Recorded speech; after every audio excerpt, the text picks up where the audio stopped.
Welcome to Explainable AI, where demystifying digital minds is your personal journey into the heart of artificial intelligence. I'm Paul Anthony Claxton. I'm an AI venture capitalist and serial entrepreneur. After a decade of service in the Marine Corps, I was captivated by the power of battlefield technologies, which is where I was inspired to dive into the world of enterprise technology. My commitment is ultimately to make a meaningful difference in the world, which has led me to venture capital, where I view capital as a powerful tool to drive positive change. I'm recognized as a thought leader in AI and venture capital, and I regularly share my insights through podcasts and articles on major platforms like IdeaScale and the AI Accelerator Institute. You can learn more about me through my personal curriculum vitae website, www.paulclaxton.io. And to my co-host, Rohan Hall. Rohan? Hey, so my name is Rohan Hall, and I'm a serial entrepreneur. I've been building tech since the beginning of time, and my focus recently is really taking a lot of that knowledge and put it into AI courses to teach businesses how to leverage AI to build their business, to build their brand, to gain efficiency with your business utilizing AI. So that's a current focus. I have also recently created a foundation called the Ninja CEO. And this is really to teach underprivileged youth and young adults how to use AI to help get ahead versus falling behind with their life and their career. And finally, we're releasing a new platform called Podcast Monster.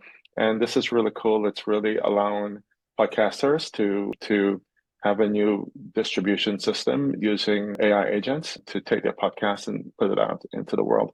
But you can find out about all those things. Just go to rohanhall.com. That's my first name, last name, rohanhall.com. And you can find out about all these cool things that I'm working on right now. Paul? Thanks, Rohan. And with that being said, so I want to get into our guest today, Omeed. We're so glad to have you here, and we'd like to just kind of give you a second before we go into the dialogue of what we're going to talk about today. If you just please take a few moments to introduce yourself and your background and things that you're doing today. Absolutely, yes. Thank you so much. It's a pleasure to be here with some powerhouse hosts like you two. Yeah, in the presence of greatness. So thanks for having me. I appreciate it. If you check me out on LinkedIn, you'll see that my headline bio says that I'm the coolest lawyer ever.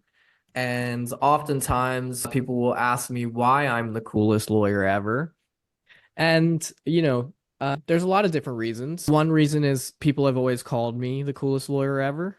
And for a long time, it really confused me. And then eventually I decided, I heard it so many times that I was just going to embrace it. I was going to adopt it as my own. And so that's one reason why I'm the coolest lawyer ever. Another reason why I'm the coolest lawyer ever, I just really like kindness. And I think that's cool, like just being kind to people and like being welcoming and like a friendly person, I think is, another reason that makes me cool. And then, I've climbed some mountains, I've done some meditation retreats. I think that I have a great sense of humor personally. And then, of course, like the fact that, I'm in tech and I am all about software and, the cool, exciting, up and coming gadgets and technology and that sort of thing also just makes me super cool as well. And the fact that I've like closed hundreds of millions of dollars of deals, I think is also pretty cool as well. So I'm the coolest lawyer ever. I am the managing partner at Optimus Legal, which is my law firm. We are a small boutique law firm, made up of a number of software attorneys, technology attorneys from some of the world's greatest law firms, Fenwick, White & Case, so on and so forth. I've worked with groups like Plug and Play, 500 Startups, some heavy hitters in the tech and startup space. And that's, kind of where my background comes from. I have almost 10 years as a software and technology lawyer, specifically doing venture capital, helping companies start up, helping companies scale, and helping companies exit. So those are the primary areas that I focus on. And now we have a number of AI clients at the law firm. I don't think that there's anywhere you can't walk outside without, a AI bird pooping on you and it being an AI company. So that's just the age that we're in now. I'm here. I'm excited to talk about AI where, and dive into the various topics that, whatever comes up. It's going to be a magical surprise for everyone out there to follow this conversation on AI, but I'm very excited. That's awesome. Awesome, Omeed. I don't typically think of lawyers as being super cool, but you seem super cool. You Thanks. seem Thanks, really cool. Paul. And I bet you drive like a really cool car. And you're just fun to hang out with in general. Hey, it's Rohan Hall. Hey, what if I were to tell you that there are thousands of potential clients that are looking for your specific expertise right now? The problem is they can't find you. It's not a problem with your expertise, it's a problem with your discoverability. And this is what we're working on right now at Osisha. If you'd like to learn more, just go to osisha.ai. That's OCESHA.ai to learn more. And feel free to join our early access program. We're going to be launching this in April of this year, 2026. Thank you. And now back to the program. So, Thanks, man. Thanks. but yeah. Well, let's go into the dialogue. Rowan, did you have any thoughts with opening up the conversation around what we're gonna discuss today around AI? Yeah, I mean, I think there's all kind of legal things that are really, really relevant with it. And I think that we can really get into some of those things, whether it's stuff about compliance or data ownership or liability, all these kind of things. So I think we just go through and just have a nice, friendly conversation, and let's just see how cool the cool lawyer is going to be with the responses. But I think, you know what? If you're into tech and you're into AI, you've got to be cool. That's what I think anyway. So I'll let you I'd start off, agree. Paul. Yeah, absolutely. I think when it comes to AI today, one of the biggest concerns is what do we own? It seems like we don't own anything anymore, and because of that, there's a lot of risk and kind of initiatives that are a lot of risks that are being uncovered, and because of those risks we now have initiatives, we have new products popping up and new initiatives just with at the political level, at the organizational level that are popping up ultimately because of the ownership dilemma in AI and the compliance vulnerabilities that produces, right? And so leading off of that, I think what I want to ask is, data is being referred to as kind of like the new oil, so to Mm-hmm. speak. So how can AI companies ensure that they're staying compliant with data privacy laws and regulations, but at the same time, like also maximizing the value of their data to enhance their AI models in business, right? And I think in terms of maximizing the value of the data is increasing the ownership, right? But how do we stay compliant at the same time? Totally. Yeah, great question. Love it.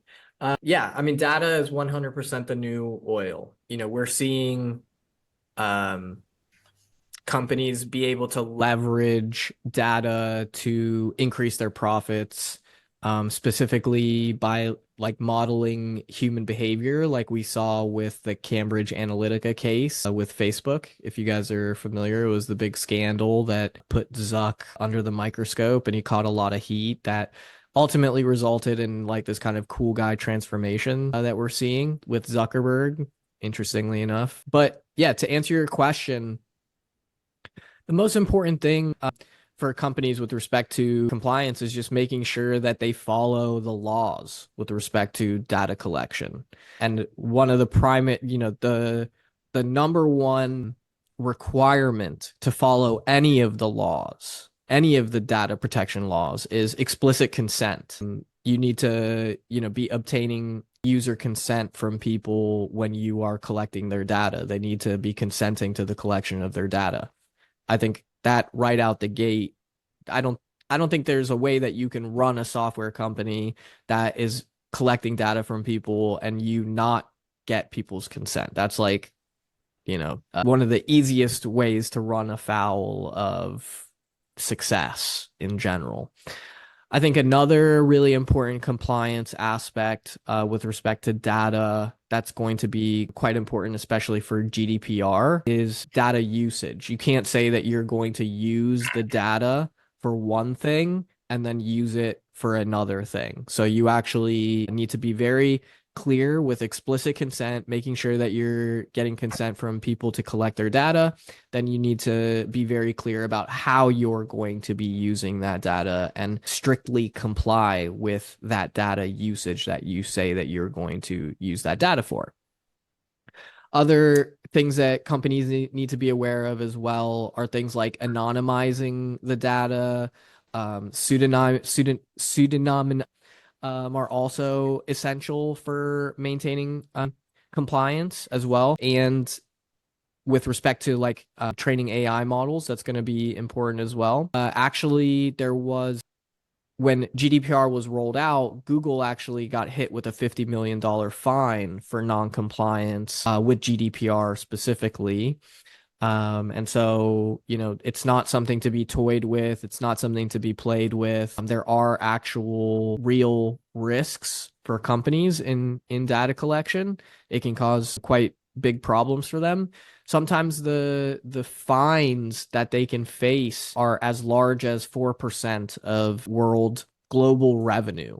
So, the risk and damage is great to a company for not following these compliance procedures. But just to wrap up, this point, having a really robust data governance framework is really important. Mapping your data flows, mapping your permissions and consent, and obviously, working with a legal team, legal provider, someone who really understands data protection and privacy, incredibly important. Those are all very helpful. One thing that I want to ask though is, what does consent look like? Because, say for example, if you're Google and you're collecting data in the same like kind of categorical data, so to speak. Say for example, how does like in HR facility or the HR profession, how do they interview, hire, and fire as it relates to maybe the manufacturing industry versus maybe the healthcare industry, so to speak, right? So the way that you provide that consent is going to, especially for like larger market companies that have such a diverse client base and partner base, the way that you architect that consent explicitly is going to look very different for each industry, right? And it's going to be interpreted differently as well.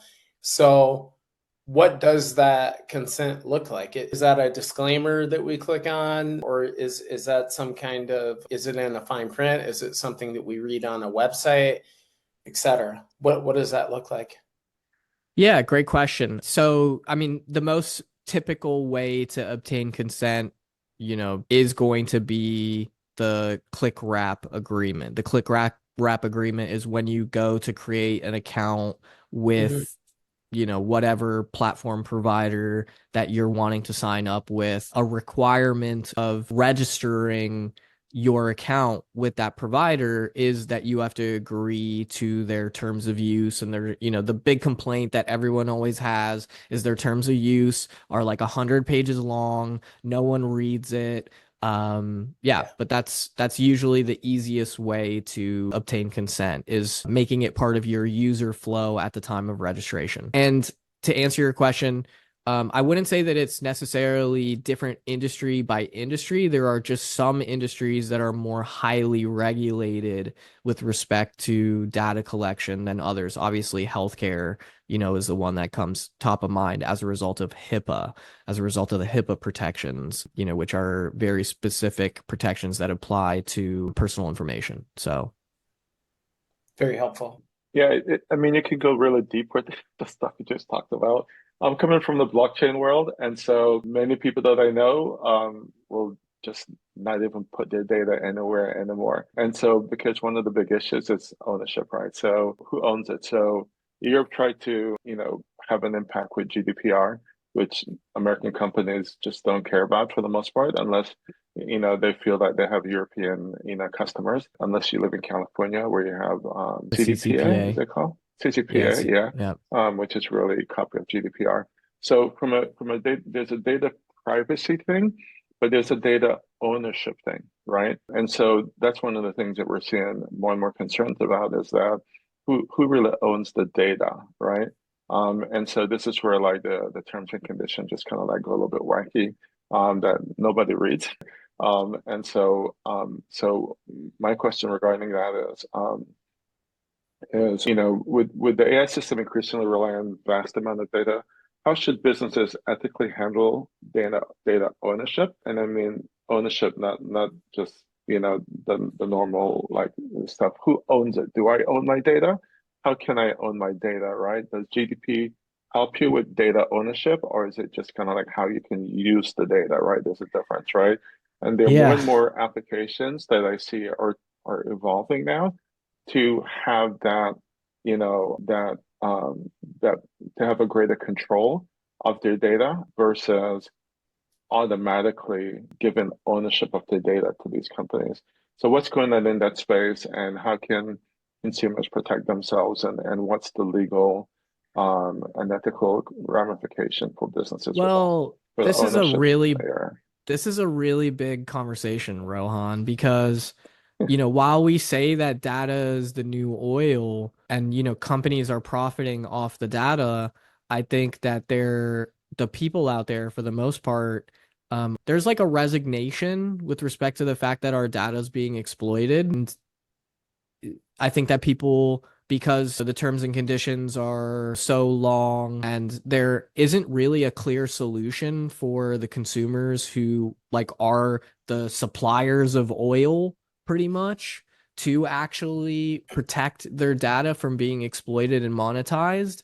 Because if data is the new oil and the data is ultimately ours and we are supplying it to these companies that are taking it and profiting off of it, there isn't really like a clear mechanism. There isn't a clear channel. There isn't a clear pathway for the average consumer to understand, like, here are my options in terms of what I can do with my data so that my data is not being exploited.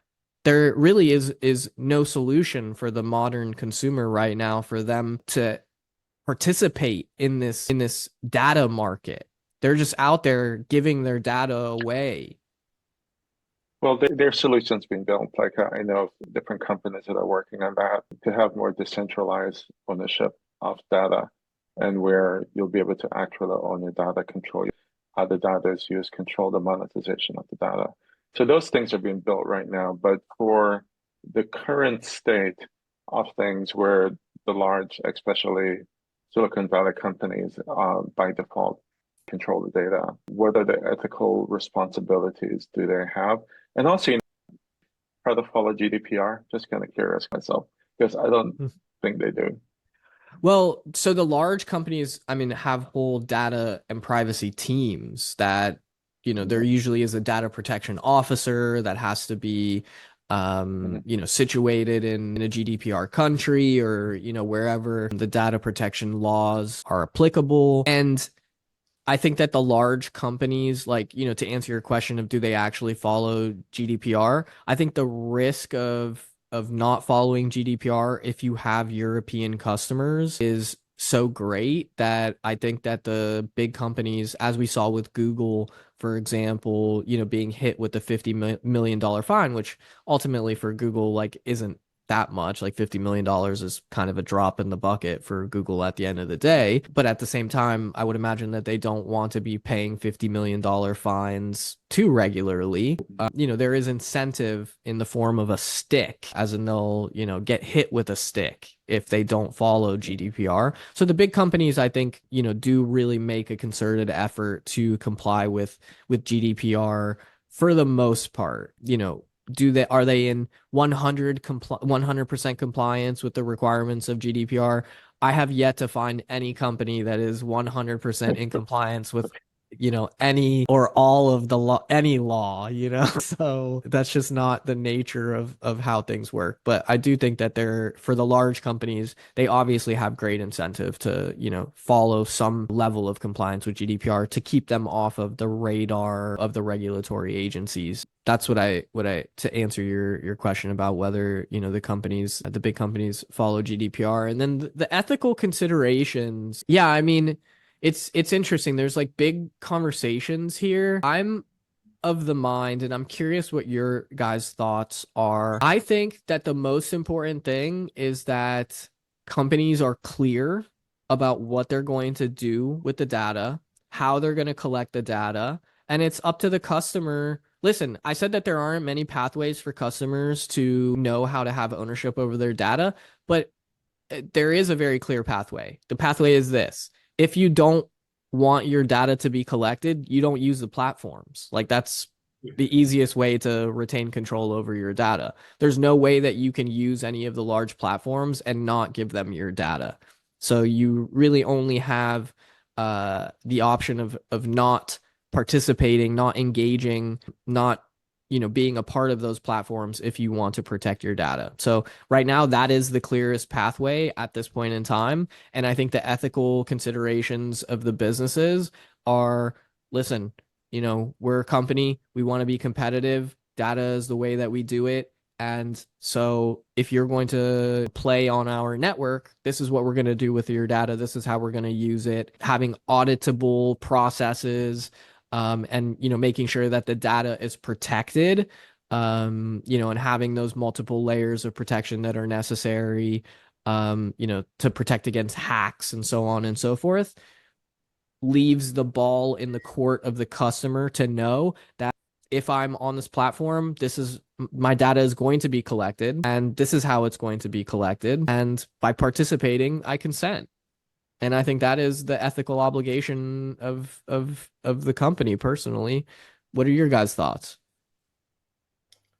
Well, I think, so I want to transition for a second back to data ownership and compliance. I always thought that, transparency and getting out of black box AI and getting into a mode of explainable AI is a lot like ingredients on a jar of goods, on a package of food, right? We don't know what monosodium triglyceride or what any of that crap is. We don't know what it is. And that's exactly the thing. It's like, when you go and you click on you acknowledge the fine print on a website, and you acknowledge that they're going to be using your data in a particular kind of way. No one's going to spend time getting into the minutia and the details of reading all of that fine print. We want to get right to the site and go what we came there for. And so that's number one. Number two is, I think the other issue is, you mentioned before, that we have the option of not using that particular product or service or website or whatever. But the thing is that these larger companies, they know that's not going to happen, right? It's say, for example, like fast food. You have the option of not going and putting poison into your body. You have that option. You have the option of not going and eating fast food every day, but we do it anyway. Why? Because it's easy, because it's quick, right? Because we don't have time in our busy lives to go and cook a full-blown meal from scratch. So I think that's the other issue. And I want to get into my next question off of that, because I think there's a connection here about AI and liability, and how do we protect against errors when AI makes a mistake or goes rogue or whatever. Who's liable? I think we have to look at, how much is the human involved in the process, human in the loop, and how many parties are involved in the process. I think it's almost kind of like insurance, right? You want full coverage insurance, not liability, because when you go out and you pull onto the highway to make a right turn, but there's another car coming down that is speeding, maybe 70 in a 50-mile-an-hour zone. Well, who's at fault? Well, you shouldn't have made the right turn because it said no turn on red. But yet the other car is coming down doing 20 miles an hour over the speed limit. You're both in the wrong. And so I think at that point, you want to have kind of like a full coverage situation going on. But at the same time, what we have to do, I think, is leaders in the industry and AI to reduce situations like that where we're seeing AI make errors is we do have to ensure that, number one, there's a high level point of comprehension in terms of how that data is being used. If I'm an organization and I'm white labeling AI, I have to know at a high level of comprehension how that data has been used so that I can know that when I white label it, okay, there's a chain of events of usage here. The data has like a paper trail, right? And so then I'm not putting my consumers, my clients at risk. So I think you have to have a high level of comprehension. That's number one. I think you have to have full coverage on both ends, both on the human side and on the AI side. And then thirdly, I think we have to make it more explainable. So when we go and we look at, okay, what are we clicking on here? When I decide to give my information to this website, what am I clicking on? Put it in bullet point form. Don't list out all the ingredients like we do on food products, but literally tell me what this means so that a 5-year-old can understand it. So really those 3 points. And I would sum that up and I would say, do you agree with some of the things that I said, Omeed? But at the end of the day, like, whether or not if you disagree with them, then what are your thoughts about how we can reduce errors and protect against situations where we might be creating liability? If you do agree with it, then like how would you extend on kind of what I said? Paul, like, yeah, I agree with you. I don't understand actually why there is a conversation where liability isn't understood to be squarely placed on the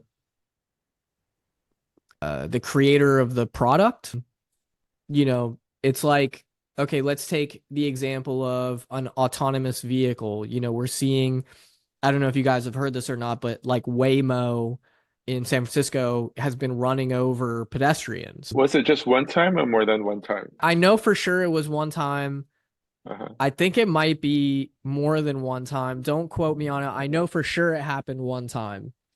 But Okay. there have been even with the Tesla autonomous driving, when people go on self-driving mode, there have been these weird instances where the light will reflect, some strange way, it will glitch out the vehicle, and as a result, the vehicle gets into an accident. That's a product manufacturing like that's a bug.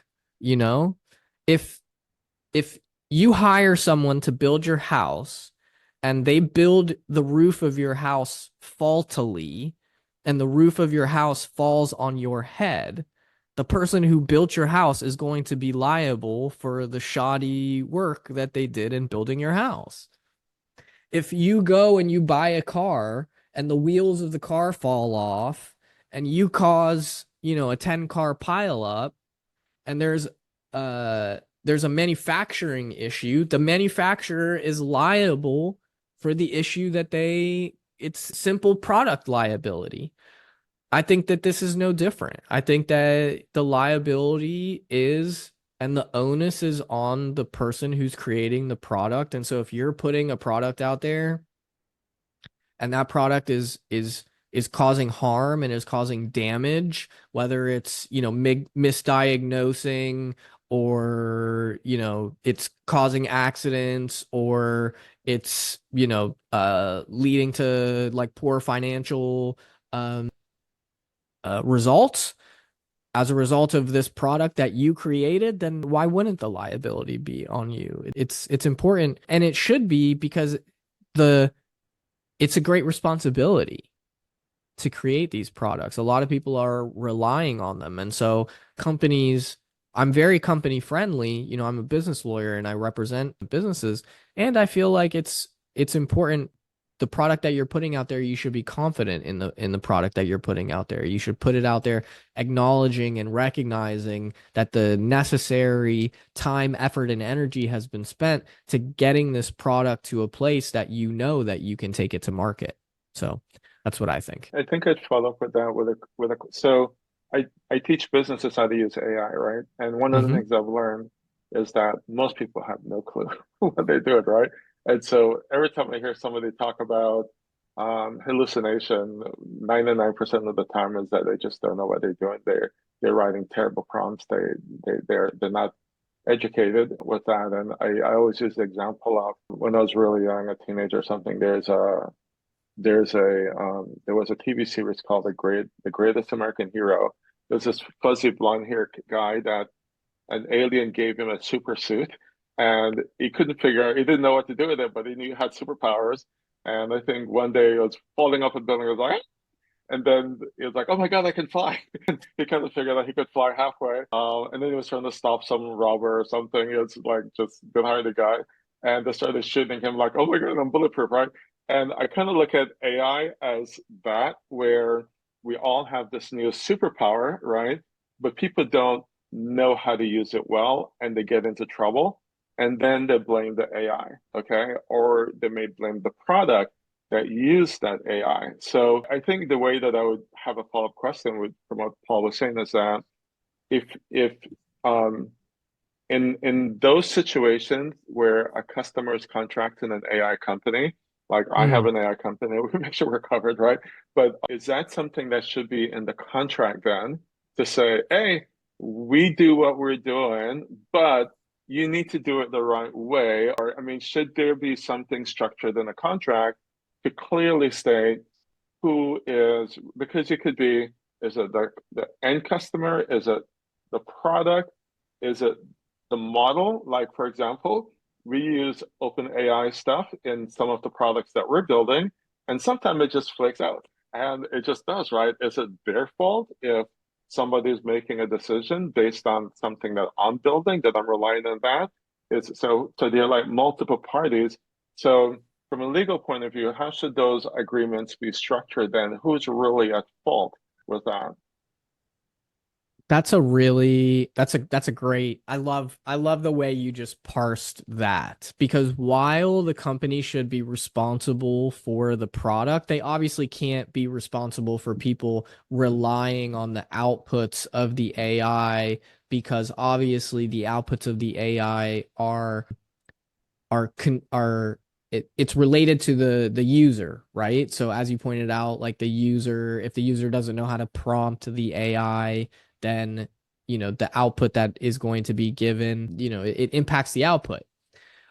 Disclaimers, I think, are absolutely necessary. And actually, I want to tie this back to what I said previously. I think that there are instances where the company should be responsible for the product. And I think at the end of the day, if you put out an AI product, and even if you use the correct types of prompts and the output gives misinformation, or where these instances of hallucination happen, then ultimately, yes, the company should be responsible for that.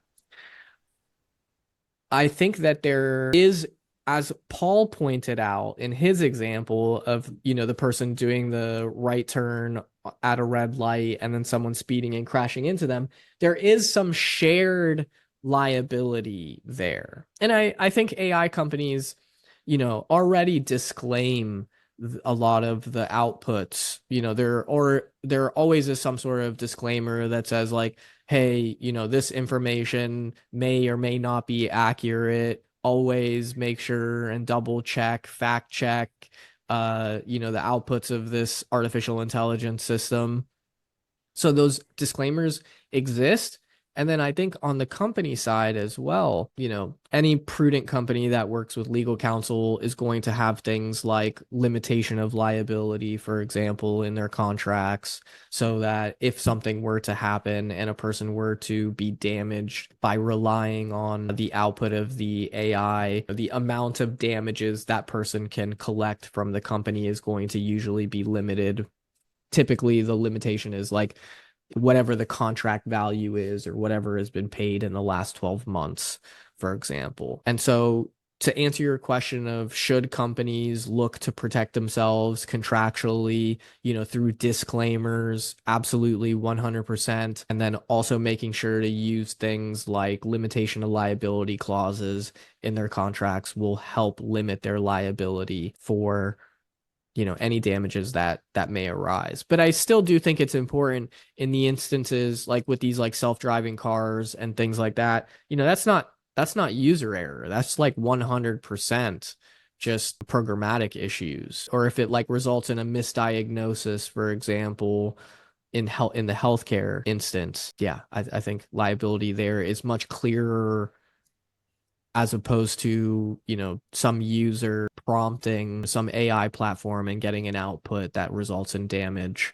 where they could contribute to those damages. It kind of reminds me of I'm not a personal injury lawyer by any means, but in the world of personal injury, there are some states that use something called a contributory negligence approach to determining liability, where it's like, okay, this person crashed into this person and, this sort of the set of facts that you presented, Paul, in that instance, they might find that the guy that was speeding was 20% liable and the person that turned right on red was 80% liable. And so based on that, they'll like balance the impact of damages based on the contributory liability. Whereas like other states will say, no, yes, the person turned right on red and, they weren't supposed to do that. And so, it's like it's either 0 or 100% liability pretty much. So these are kind of like the different frameworks and models. And it's going to be interesting to see how the states start to apply these sorts of kind of models for liability in these instances. Very interesting.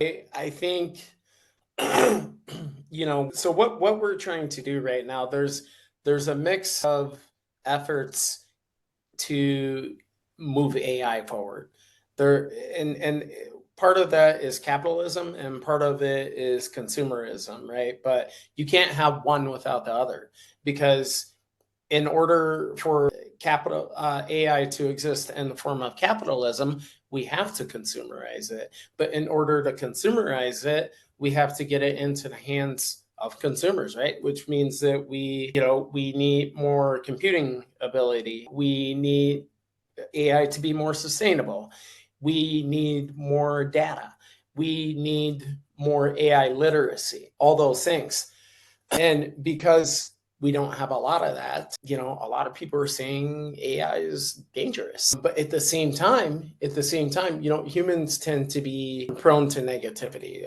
We have to work to be positive. It's just in our nature, right? So, at the same time, AI is doing some wonderful things on the other end, right? And I think, with all that being said, we have to look what companies are really most investable when it comes to AI.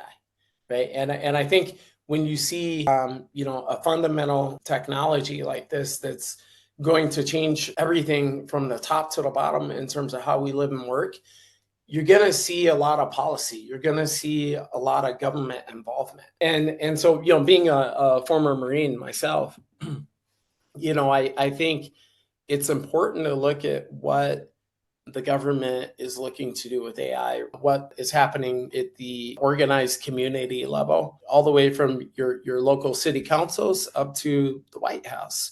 It's important to look at that in terms of what companies right now are fundable and what companies are not, because I don't think that it is wise for any Joe Schmo out of his garage, his or her garage, to just be building some sort of AI and releasing it out into the wild untrained.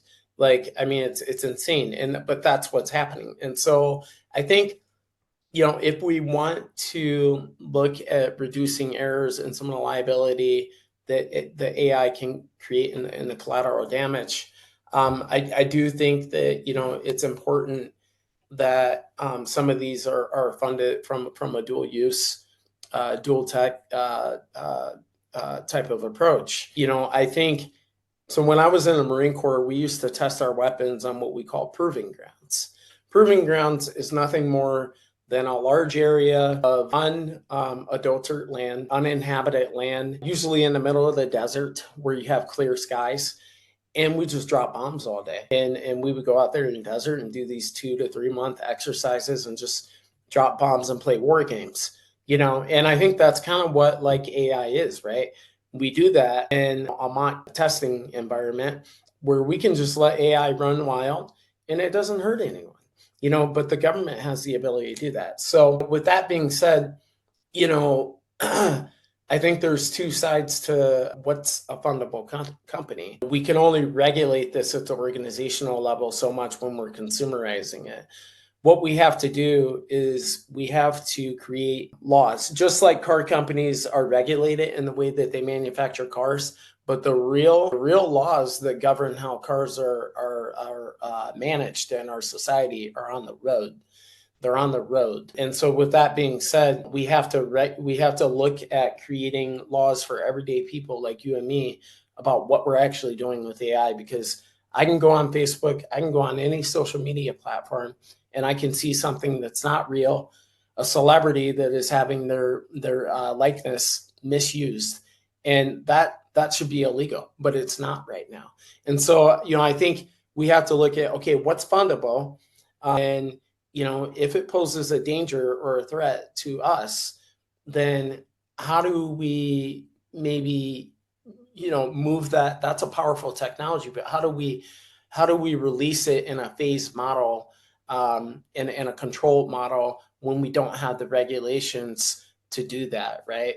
And I think, we can look at the DoD to that. We can look at government organizations to do that. So those are just some of kind of my thoughts. Once again, I'm gonna sit on the fence and be indecisive, and I'm gonna say, okay, I've expressed some of my viewpoints, but what do you think is the most, is a fundable company in terms of AI versus maybe not? I'm actually curious what Rohan thinks. What do you think, Rohan? Put me on the spot. Yeah, come on now. So I tell you why this is a really cool conversation, right? We have a lawyer, we have a VC, and we have an entrepreneur. So it's kind of like, let's get some beer, let's talk about like our different perspective, right? My perspective is a little bit different. And the way that I would frame the question a little bit differently is that I think everybody should be out there building AI, right? I really, really do. And my concern is not about that. My concern is that one small group of people control all of that, and they all live in Northern California, and I have a problem with that, right? And I've lived in the Bay Area. It's great, and every time a VC tells me about how much money there is out there, and everyone, it's so easy, I want to choke them, because I'm like, I'm like, guys, get the FU, out of the Bay Area and go anywhere else, right? And so for me, from an entrepreneurial point of view, I would be more interested in not worrying about people building AI. I'm more interested in more people having access to funding to build AI, right? If I'm in the Bay Area, I can go into almost any bar. I can go into a bar, I can stand at the bar, I can order a beer, right? And there's a high chance the guy or girl, whomever's standing next to me I'm talking to, work for some startup that is funded by some big VC company, right? And I can have the conversation and I can get introduced to somebody that could help me with funding, right? So just by being in that environment, I think you have like a significantly higher chance of having a successful startup project just because you're surrounded by it. But if you're in Kansas, if you're in Boulder, Colorado, if you're in Miami, if you're in almost anywhere else, and don't even mention if you're not even in the United States, right? So my challenge is that there's a small group of people that's running this world. It's been like this for a while, and then now it's like AI, which I find that to be more dangerous than some guys in the basement someplace else that doesn't have the money to do that, right? So Mm. so so I don't really have the answer to. I have more for a question than an answer, so I may not be great in responding to what you're saying there. But my concern about the funding piece of this, which is kind of like what I think we're talking about essentially, is that I would want to know, and I'd want to answer for people that are watching this, right? Because part of what my solution is, I'm created a foundation. I'm in the middle of creating that foundation for people that are in on communities and on privilege that they won't, most of them won't watch that, right? Because they're not in that circle. So I'm Mm. actually have a different podcast targeting that, right? And a foundation targeting that because I want to have a wider, I want the net to be cast wider, right? Regarding that, so that we can have more input. Okay, I would mention some VC company's name, but I don't want to be banned forever from Silicon Valley events, right? That I don't really agree with some things. So my point would be more of I believe that there's a small group of people I'll point it out in Northern California that controls practically everything that goes on with AI right now. Mm. And they have an undue amount of power and influence. And I would like to I would like for there to be a greater effort to spread that wealth and spread that influence across the USA for more Americans to be educated. And there are laws right now. There's a law in Congress called the AI Literacy Act that will contribute towards that, and it'll probably Mm. get passed maybe next year or something. It's a bipartisan law for education. So there are going to be things that are in the play, but that would be more of my concern. So my concern is it's maybe similar to Paul, but it's from a different perspective because I'm an entrepreneur. I'm not an investor in a VC. I've raised millions in the past, so I understand the process, right? And I've done an exit. I've gone through all of that stuff, right? So I get it. But my concern is, my God, this thing is it's already changing the world. It will change the world, and a bunch of guys in Silicon Valley is deciding this for the rest of the world. So that concerns me more than anything else. Got it. Yeah, so I'm going to take a different angle than both of you. Right. And Paul, the question that you had asked was, given the landscape, what makes a fundable company is essentially what you had asked with respect Yeah. to AI. And I think there's two ways you can go with that. It's the route that we're currently heavily pressed towards, which is consumerism. There's the dual use, dual tech route where we can shield people from the threat, from the screw ups that can happen with AI. Yeah. Yeah. Yeah. And with the same question, my part of it is that what Paul said, but where people outside of Silicon Valley can participate in that fundability of the company. Well, here's what I think. I've worked with a lot of entrepreneurs. I'm a 2X software founder myself. I also have raised, capital for not only other businesses, but my own as well. And I think that the number one complaint for entrepreneurs about venture capitalists hasn't changed as a result of AI. The number one complaint is the things that make a business fundable are not the things that, the traditional VC often looks for in funding the business. Things like product market fit, like, making sure that you're actually profitable, for example, or at least have like some sort of like a, transparent, viable business model. So, what do I think makes a company profitable, or what makes a company investable? What makes a company investable is like a strong founding team, a knowledge of the market, clear business plan, a pathway to profitability, product market fit, finding a distribution channel that like acquires customers at a cost that makes sense in relation to the lifetime value of the customer, for example, so that they can make it to profitability. Like, these are the factors that I think make a successful business. And those should technically be the factors that make venture capital investors invest, but that just traditionally has not been the case for, why VCs invest. The number one complaint for so many entrepreneurs about VCs are hype chasers. They go after the thing that's sexy, that's exciting. Doesn't matter if it doesn't have a business model. If you slap a name onto it and make it seem cool and like it's going to be transformative or whatever, even if it's like super outlandish, it'll get investment. Meanwhile, like there are really strong entrepreneurs out there that have incredibly investable businesses, but maybe they're not sexy or flashy or whatever it is, and those people don't get the investment. And to your point, Rohan, in terms of the underserved market, the solution there, and I'll tell you what I tell all of the entrepreneurs that I work with. What I tell all of the entrepreneurs that I work with is VC is not a business model. You cannot make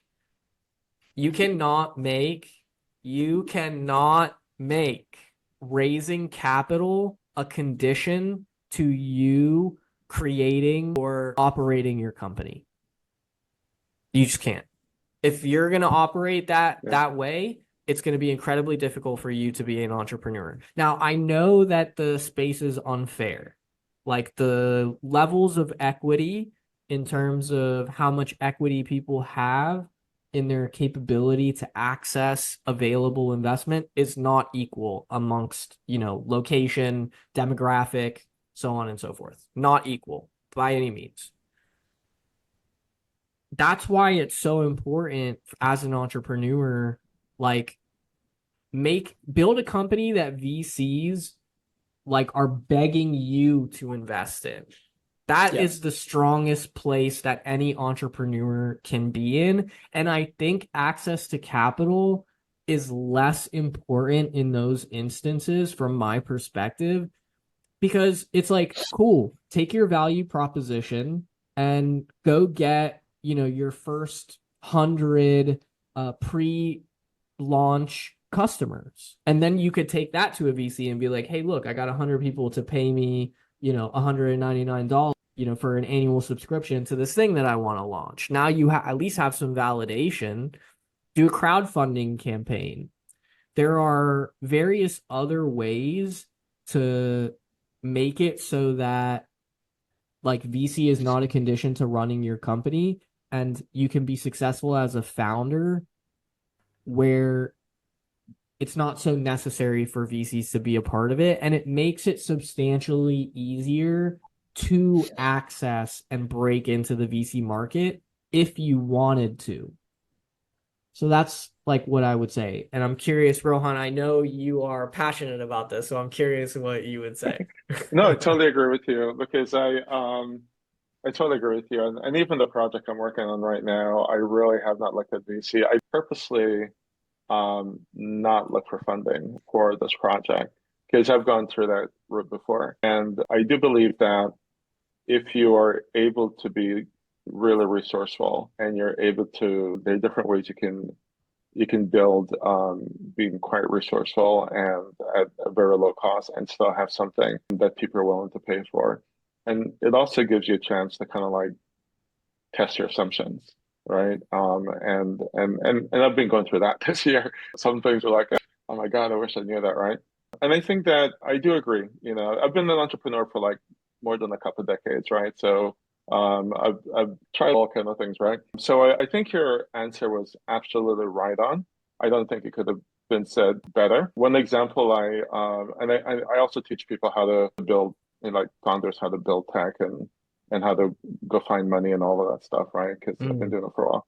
And one of the first things I'll say to people that wants funding, I'll say, go watch Shark Tank and come back and tell me everyone that got money that walked in there without a product or without customers, right? Because the first thing is like, whether it's Mark Cuban or whatever. So what's your product? So what's your traction? No traction. Thank you. Get out of here, right?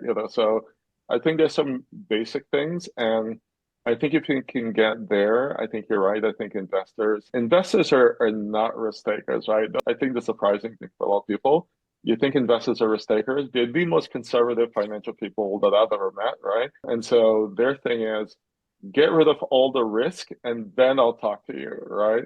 And I think what you've really said is that would be the summary of it. Once you've gotten rid of all the risk, once you prove that there is interest, once people are paying you some money, once you have something that people want to buy, then you can go to them, and all they want to do is just throw fuel onto the fire, and then they can sleep better at night. So I agree with you 100% on that. Awesome. Paul, any thoughts? I think so. I think it's virtually impossible to get rid of all the risk. I think it's really hard to pick winners and losers in venture capital. I don't believe in following the path that everyone. I don't believe in being a member of the herd and following the path that everyone else has. I mean, I've just look at my background, and it's totally unconventional, right? And so I'm not afraid to go out on my own. Like I'm the entrepreneur of entrepreneurs, and so I really don't give a crap about investing, in a company because my friends did, or because it's the new hot thing on the market. For example, one of our portfolio companies is doing something that's not even like that sexy. It's really not, but you know what? It's meaningful. It's going to progress. I call it an underbelly technology of AI, because what they're doing is they're eliminating the waste that takes place during the production of AI. And that's really all I'm going to say. I'm not going to go into detail on it because I just don't want to. It's confidential. I get into the confidential stuff, but the point is that we know that AI produced a lot of waste during its production. So anything we can do to make it more sustainable and reduce the collateral damage that takes place, we should be doing that. Look at cars. When I was growing up as a boy in the 80s, when my dad would start his car, like I would damn near choke to death because, the car was just like, it didn't have like a catalytic converter and, and just the fumes and everything. But now it's like today you start a car, it's like you don't get all that pollution, right? And so cars have gotten more sustainable and over the years, they've gotten more environmentally friendly. And we can do that with AI too. It's just going to take time. I would say the AI is not sustainable right now. So not in its current character, it's not sustainable, but we can make it sustainable. So, and I think it's like Paul Virilio said, anytime you invent something, you create another problem. It's like if we didn't have planes, we wouldn't have plane crashes and we wouldn't have all these other issues, right, that come with planes. But at the same time, they've allowed us to I'm in Ireland. A few days ago, I was in Montreal. A few days before that, I was in Miami. I mean, it's just like when we couldn't do that without planes, right? And so, I think we have to look at the opportunity cost, but we have to look at the upside and the downside of AI when we're talking about investing in companies. And I think that's the first thing that anyone needs to have in their mind is like, okay, not who wants to buy this, not, is it popular? Not any of that crap, not the SAM, any of that. Is it solving a major problem? The bigger the problem it's solving, the more likely the company is going to be successful. Let's see. I wouldn't necessarily say that competition is a bad thing. Sometimes having the second mover or third mover, last mover's advantage is a good thing. Just look at MySpace. And then before that, there was Friendster, I think. And then you have Facebook, and they ate their lunch, right? And so, you don't always have to be first. You just have to do it right. And so, you have to find out as a founder and as an investor, where do you fit in, and then go for it. So, and then I think as an investor, you got to figure that out, and you got to figure out what is the character of the people that, you're potentially going to be investing in, because no matter how good the product is, how good the problem is that they're solving, if you're in the room of nefarious characters, people could be stabbing you in the back, and there's not a lot of times as an entrepreneur, you're an investor, you're in a dark room. So you got to be able to trust that you're being in a dark room, that people are not coming out to like, sabotage you because you can't see it, right? And so we got to be able to trust each other. And so character is a big thing. So those would be the things that I would look at personally. Got it. Love it. Yeah, I don't know if that helps. Totally. That's your viewpoint on, what makes a company investable and how investors should go about evaluating companies to invest in. Great Well, breakdown. I mean, I think, at the early stage now, being a later stage, like, like at the private equity level, I think that's a whole nother set of dominoes. So I specialize in the early stage. Yeah. Awesome, Right on. guys. Wow. Yeah, it's good chat. Yeah, thanks, Yeah, I think guys. this has been really, really awesome. Really, really cool. I really enjoyed this conversation. Omeed, I want to ask, did you have any closing thoughts? And, otherwise, I think you're someone that our listeners need to know and that they want to know. So if you could just kind of, let them know the best way to get a hold of you, if they want to get a hold of you, maybe for more interviews, who knows? Please do that. It's just coollawyer.com, isn't that it? The coolest ever. No. Just joking. Listen, Rohan, Paul, really appreciate you guys having me on the show. For all the listeners out there, if you'd like to connect, I'm on LinkedIn. You can just search my name, Omeed Tabiei, on LinkedIn. Shoot me a message request. Shoot me a message. Would love to connect. I'm always here to, bounce ideas. I'm here for relationship and connection. That's why it's been such a pleasure to be on the show here with Rohan and Paul, to have this like awesome conversation, this awesome connection that we're forming. I can't wait to see what you guys do with the show moving forward. Glad to be a part of it, and yeah, thanks again. Really great to have you on the show. Listen, if you're a listener and you want to be a guest on one of our future shows, reach out to me on LinkedIn, Paul Anthony Claxton, or my co-host Rohan Hall. You can reach us on our personal websites listed at the beginning of this podcast as well. But otherwise, stay tuned for our next episodes. Thank you so much. Yeah, thank you, everyone. RohanHall.com is the easiest way to find me and find the things that I'm working on. So just Rohan or LinkedIn as well. So thanks, everyone. Appreciate it. Bye. See ya.